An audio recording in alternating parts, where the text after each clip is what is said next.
কি বন্ধুরা মোটামুটি শরীরে একটা ভাব আইছে না? কি বলছিস তুই? ভাব তো আইবো। আজকের ভিডিওটা দেখতে হবে না, কাদেরকে নিয়ে আইছি। ফুল ভিডিওটা দেখতে থাকেন, অনেক মজা পাইবেন। ঠিক নাই বাথরুমেও তোর পারুন না গাহারে। তাই ঠিক আছে।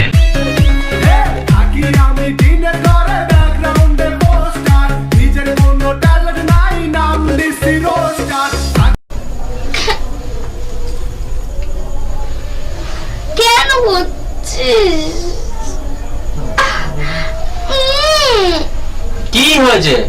আমার মনে হয় বুদ্ধির রাত দুর্বল আছে, কেননা যে জায়গায় টাচ করছে ওই জায়গায় টাচ করলে তো ঠিকঠাক আর কথা না। আপনারা তো জানেনই ধাতু দুর্বল মানুষের অল্প আর্থিক কমই পায়।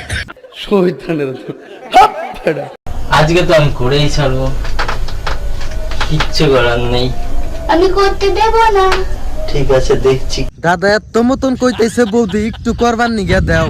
আর আপনারা যেভাবে ওপেনলি ভিডিও বানিয়ে ইউটিউবে ছাড়তেছেন না, আমাদের মতন যুবক ভাইদের তো আর বাসন নাই।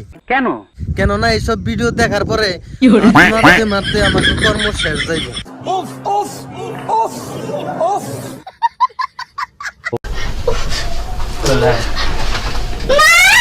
আর সুতমারা নিয়ে চিল্লানিটা দিল কি মনে হয় জনি মিয়া খলিফার পুটকি দে ওইটা ঢুকিয়ে দিছে।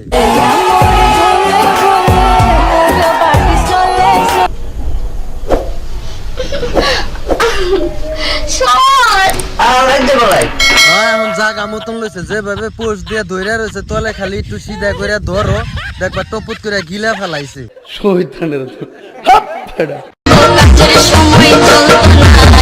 আরে হেলাই যেভাবে কুস্তা কুস্তি করতেছে, ছোট বাইরে বমি করি এই সাইড দিব। কি বলছিস তুই? কি বন্ধুরা বুঝো নাই ব্যাপারটা?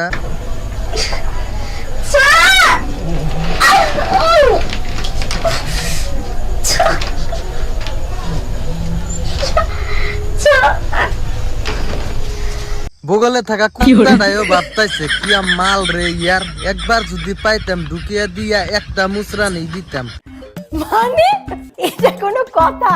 আসলে এইসব প্র্যাঙ্ক ভিডিওর নামে ভিডিও বানিয়ে বানিয়ে আমাদের মতন যুবক ছেলে ভাইদের জীবনটা একবার শেষ দিয়ে দিল। তাই নাকি? কেন হচ্ছিস? আমার এখন শোন না তো করবো, শোন না। তে বন্ধুরা আজকের ভিডিওটা এই কড়াকড়ি পর্যন্তই থাকলো। আর হ্যাঁ বন্ধুরা, ভিডিও যদি ভালো লাগে ভিডিওতে একটা লাইক করে দিবে, আর যদি চ্যানেলে নতুন হয়ে থাকো চ্যানেলটা সাবস্ক্রাইব করে দিবে। আর হ্যাঁ এই ভিডিওটা যদি ফেসবুক পেজে দেখতে চাও পেজটা ফলো করে দিবে লাভ দিতে।